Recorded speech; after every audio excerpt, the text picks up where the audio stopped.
Its victory is at hand! There will be no door for men.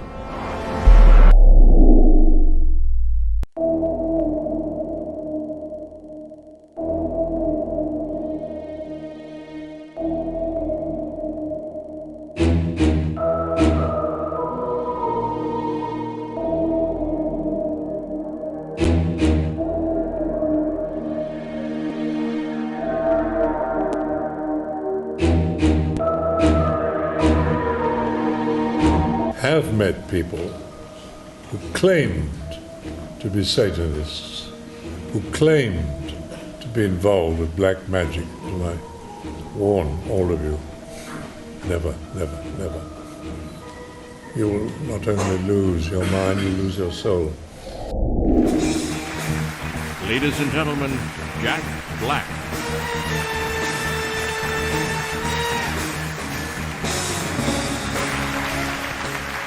They say that Led Zeppelin sold their souls to Satan. Come on, guys, you know you did. That's right.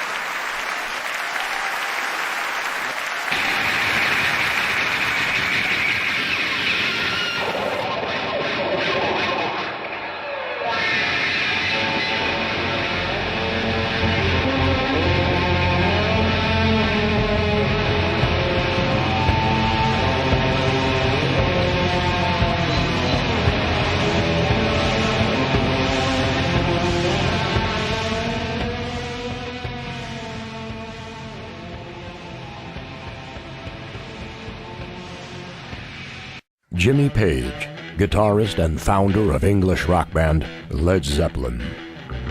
By age 15, Jimmy Page had become a devout follower of occultist magician Aleister Crowley, who was dubbed the wickedest man in the world.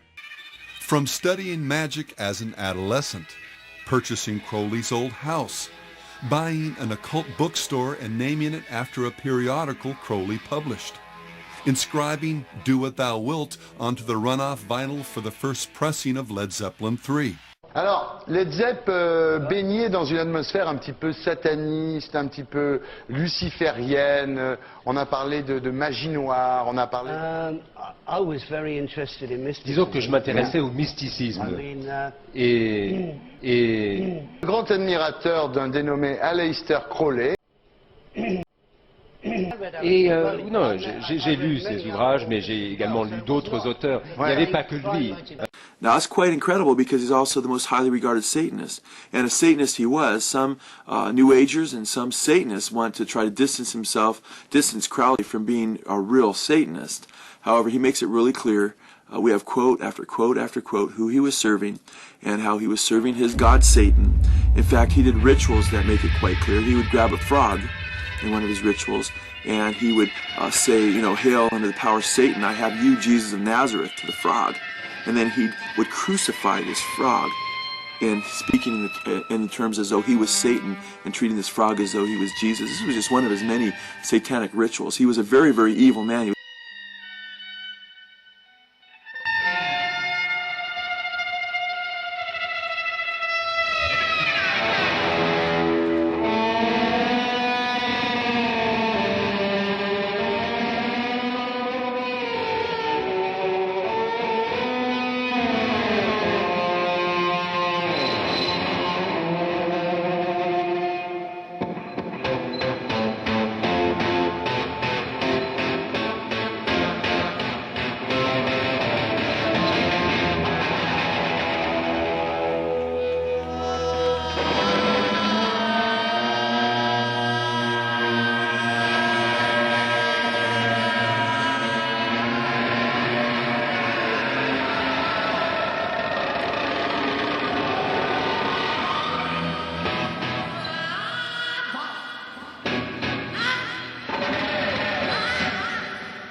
Your involvement in the Golden Dawn?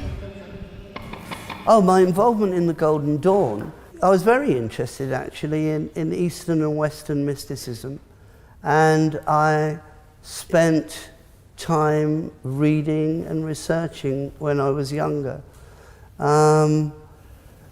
Yeah, I guess that's it. There were some very eminent characters in the Golden Dawn, and I found it very interesting to see the history of those that had been in it, and this sort of esoteric movement, and also sort of what went on, the offshoots of it, of that sort of love of all things mystical and magical, all things bright and beautiful, really. Sorry you didn't get to see it. It is beautiful. Look at this. So beautiful. So beautiful. It shall cleanse the world.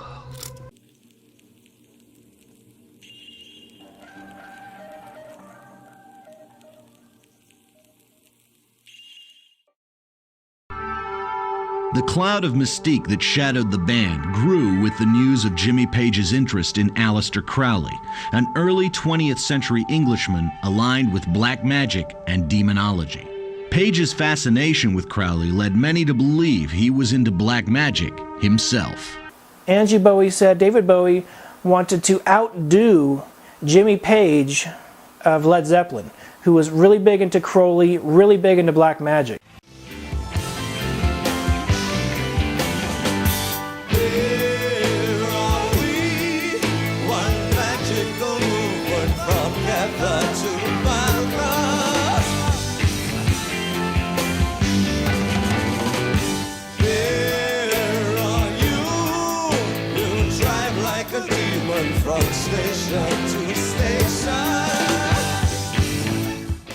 When David Bowie sings From Kether to Malkuth in the song Station to Station, he's not merely referencing the Kabbalah. He's also restating the magic of the Aeon of Horus, which consists in the realization of the identity of Kether and Malkuth, Numbers 11 and 10. The union in the consciousness of the magician produces Horus, the Lord of the Aeon, and that's according to Kenneth Grant, a disciple of Aleister Crowley. David Bowie thought he could outdo Jimmy Page with black magic, the black arts, occultism. And so David Bowie bought many black magic spell books, performed black magic rituals. Now, I know for a fact David Bowie practiced black magic rituals because David Bowie openly admitted to performing them. I fell into the trap of the black magic, just the Crowleyism of the times. It was a significant part of that middle point of the 70s, and I really got completely disoriented by all that. So it's very pertinent to understand that many of these musicians that lined up after him were all about anarchy and rebellion against established. And Aleister Crowley said what he needed to do was to get a hold of the youth. He used to go to recruit youth into his movement. He wanted there to be a youth movement that would usher in the new age of Crowley, or Crowleyanity as some people had called it. Is Aleister Crowley correct? Yes, sir. Crowley taught that the way you could live forever was by vampirizing little children sexually through tantric sex magic.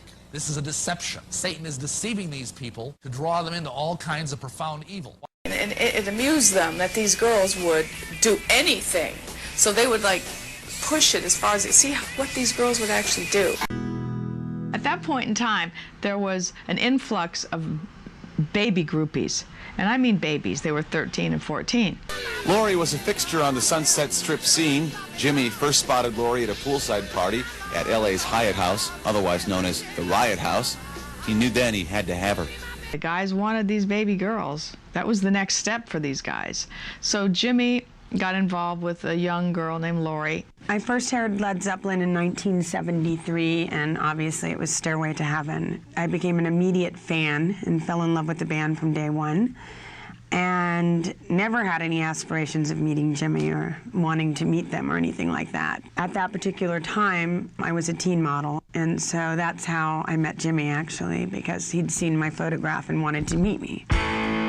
What happened was I guess Led Zeppelin came to town and had seen all these photos, and Jimmy had made a call to Lee Childer saying, I want to meet Laurie Maddox. What happened was I was kidnapped, literally, and he told me he was going to be with me, and I said, no, he wasn't, and he said, yes, I am. And then we all ended up at the Rainbow, and we were at the Rainbow, and Richard Cole says to me, get in the bloody car, and if you move, I'll have your head. I'm sure if he said I won her, I would have gone and asked her to get in the car or whatever, or carried her out. I don't think we ever viewed her as 14 years old. I mean, none of those girls were 14.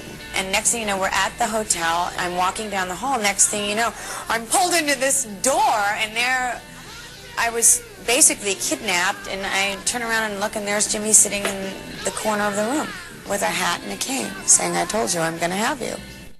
I mean, I was a baby. I mean, come on, and this was Led Zeppelin. She was 14 or not quite 14. He always left me with the security locked in the room. I wasn't really allowed to go very many places with him. Many have wondered what Page was doing keeping a teenage lover in a Los Angeles hotel room.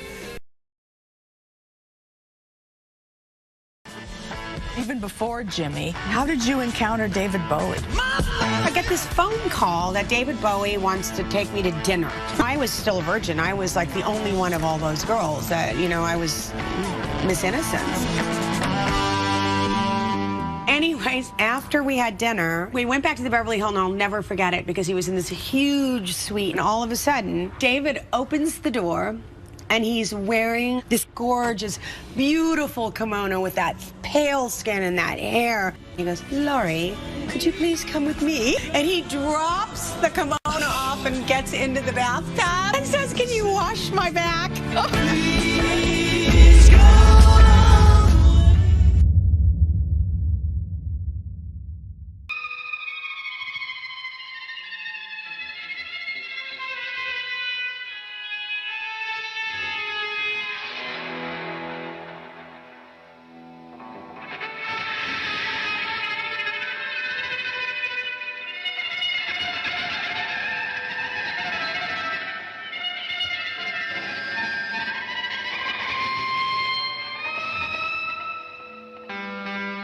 The idea for each member of the band to choose a personal emblem for the cover of the band's fourth album was Jimmy Page's, as he recalls in an interview he gave in 1977.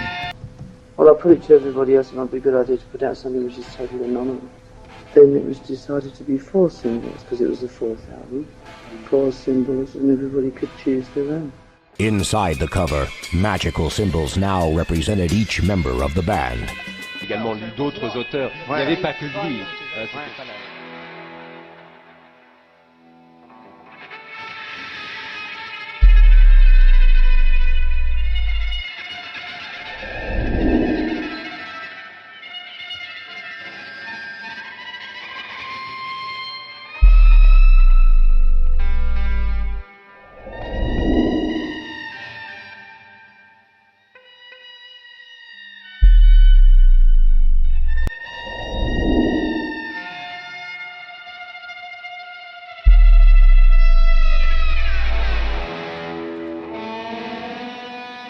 His sign resembles a magical sigil.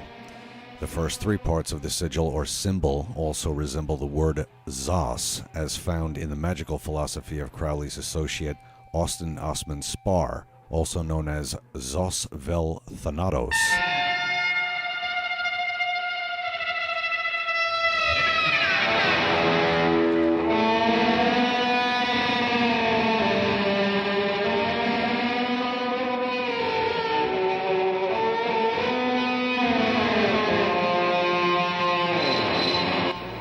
An incredible artist.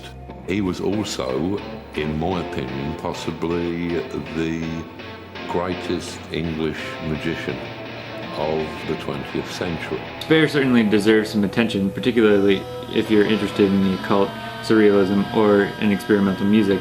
He's been a big influence on artists such as Throbbing Gristle, Coil, Psyche TV, Val Denham, and Genesis P. Orridge. At a young age, he met a witch who introduced him to a very personal style of magic.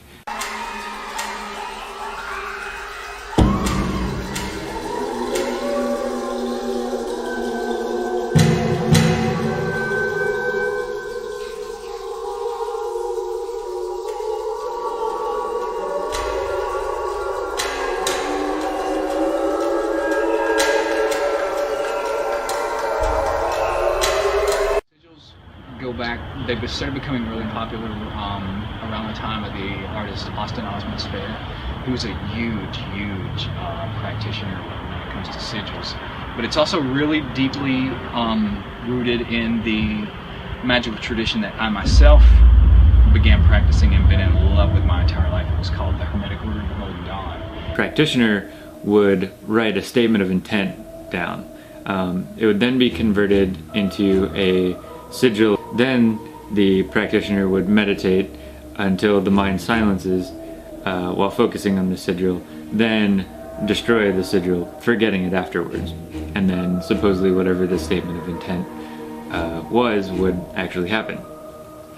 He published a text called Automatic Drawing in 1916, but he was doing automatic drawings as early as 1900. The idea of the technique is to turn off one's conscious mind, allowing the hand to draw freely without any influence. As the marks are made, certain images appear and are then developed into more polished images of figures.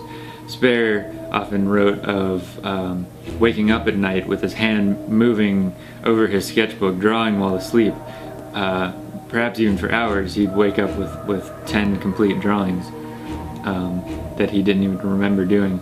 Spare was famous for doing automatic drawings, and that means that you don't think about what you're doing.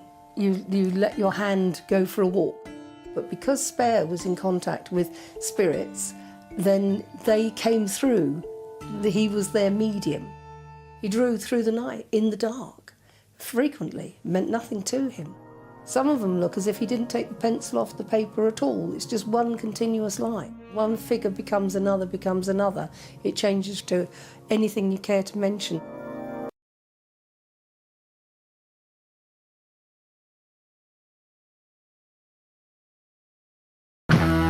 Lead guitar, Jimmy Page. Led Zeppelin's Jimmy Page took a more serious interest than most. He studied Crowley closely. He collected Crowley's paintings and books. And in 1971, Jimmy Page bought Boleskine House. Non, mais vous avez tout acheté sur lui. C'est-à-dire que vous avez acheté tous les livres, tous les objets que vous pouviez acheter. Et vous avez même acheté sa maison à lui qui est sur le Loch Ness, non? C'est vrai, mais enfin, si vous aviez vu sa maison, vous l'auriez également acheté vous-même. Elle était très très belle, juste au bord du lac du Loch Ness. C'était absolument spectaculaire, magnifique. Page purchases Crowley's Boleskine house, located on the shores of Loch Ness next to a graveyard. A house which was once a church that burned to the ground while the congregation was inside. In 1899, Crowley arrived at Loch Ness. He was immediately drawn to Boleskine House as the ideal location he required to perform a complex and demanding magical rite. The magic of a magician called Abraham Allin the Mage. Now, Abraham Allin magic was something that had come into the Western literature in the 15th century. It was transmitted by Abram the Jew to his son Lama. He spent almost a year looking for this type of house. It had to be a house which opened onto the north, doors opening onto the north, with a terrace which he could cover with fine river sand. The reason for this fine sand is that just so that for your own affirmation that this process is not just pure imagination, as it were, fantasy, that you can see the feet marks of the beings you're invoking. So afterward.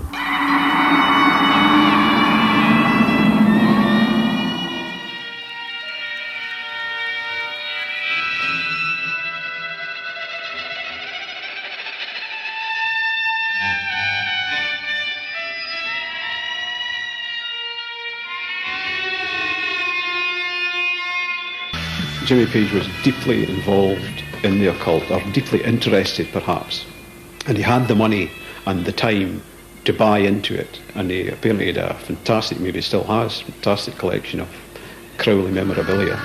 Page retained ownership of Boleskine until 1991, but the house was actually lived in and looked after by an old school friend called Malcolm Dent. I had no idea why he'd bought Boleskine House, the estate. I hadn't ever heard of Aleister Crowley. So arriving at Boleskine and discovering One, that it has a history and a past, and a pretty weird past at that. 2, that there are certain things still going on there. 3, there are people who will visit the place to experience this and even practice it. And 4, that one of my oldest friends seemed to be actively involved one way or another in this.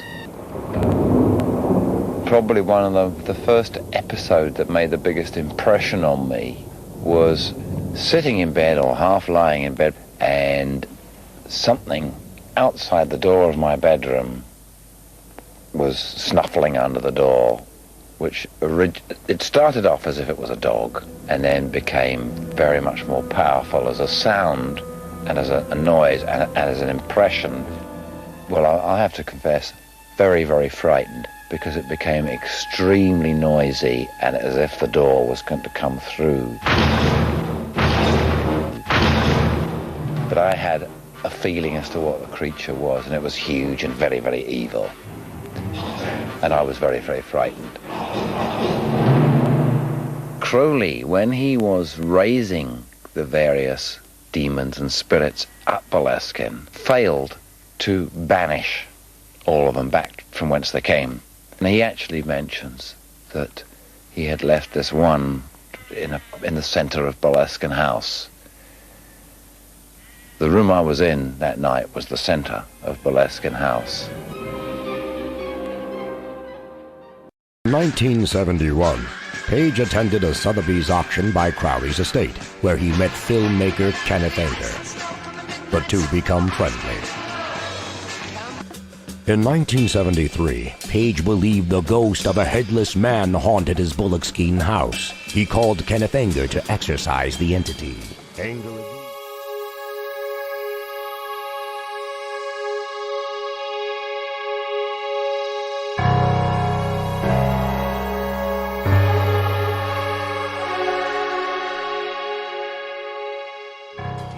Anger agreed and cleansed the house. Page subsequently committed to performing the musical score of Anger's film, Lucifer Rising.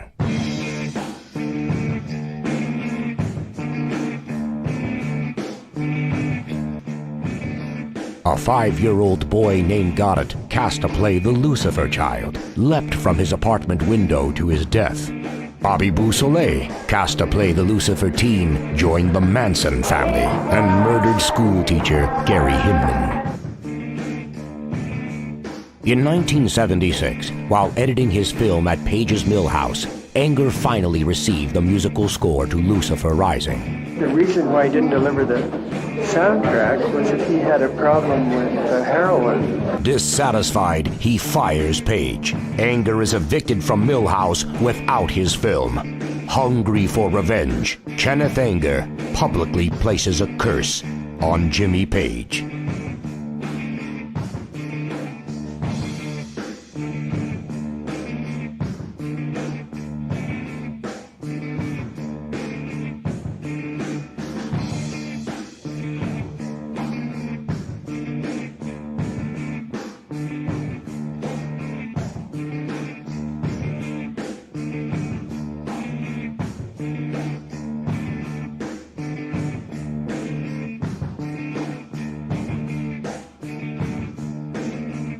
Crowley did find his guardian angel, and he named him, the name that came to him. His intellect didn't name it. The name came, like you have something that appears in a vision or a dream.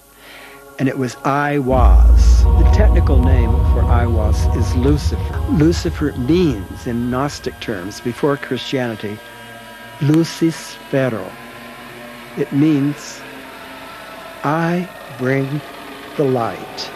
Under dictation from Iwas, or Lucifer, Crowley completed the Book of the Law, his Bible for a new religion for the post-Christian age. In fact, if you think of it this way, Crowley's maxim was, do what thou wilt shall be the whole of the law, totally against Christ, who said, not my will, but thine be done, to the Father, and told us to pray, thy will be done on earth as it is in heaven. He said he wanted to get in touch with Satan personally, become his right-hand man.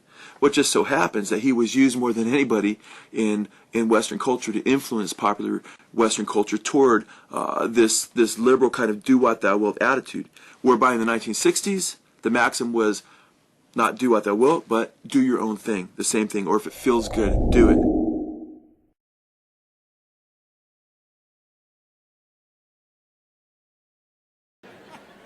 I just want to say thank you, because while you're in hell, the human race will cherish your heavenly jams till the end of time.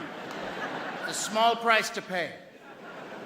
It was an extremely volatile, intense, traveling rock and roll circus, you know, that was the epitome of kind of 70s rock and roll success and glamour and excess, and that's just what Led Zeppelin were. Outrageous stories followed the band like, well, a pack of sharks. That dangerous creature appropriately appears in the most notorious groupie story of all, the Led Zeppelin shark incident. That was the wildest thing I've ever been involved in or saw in my life. It was pretty wild. I don't know whether it really happened. I mean, I don't recall that incident. I don't even know if you can tell all the details on VH1. 1969, at Seattle's Edgewater Hotel, a favorite stopover for rock bands playing in the area. I found this woman who was very eager to do whatever, you know. And in this hotel, you can go buy fishing poles, and you could fish out the windows. It's right on the water. Basically, what I remember is that Bonzo and I were fishing out the window at the hotel. We heard noise from another room, and of course, we didn't want to miss out on anything. And we went over there, and there was some girl lying on the floor. So when they come in, they had this mud shark, and they had this chick. And the chick was, like, up for anything, you know. So before we knew anything, the chick was sitting on a chair, and they were like, I don't know who it was, I can't remember. They were, like, hitting her on the back with the mud shark. Hey, lady, you got the love I need. This chick had everything done to her with the fish, with ketchup, with bottles, with butter, with everything that I've ever seen done in my life. I mean, it definitely happened. There was a shark and there was a girl. She liked it. I was like, you know, I was just shocked. I think I was in shock for the whole thing.